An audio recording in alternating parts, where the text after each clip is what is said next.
Hello, this is video number 2. Change the coil number 2 cylinder. That seemed to take care of the problem. I'm going to go ahead and reset.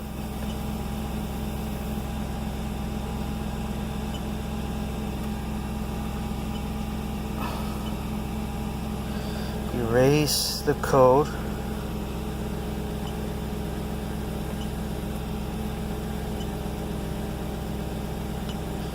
Yes.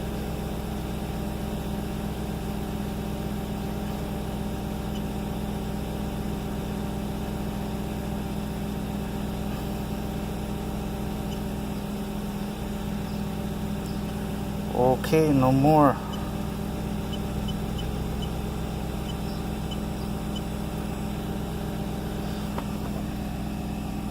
The car seems to run good. No more misfiring, no more shaking. From my research, that seemed to be the most common cylinder number 2 on these vehicles.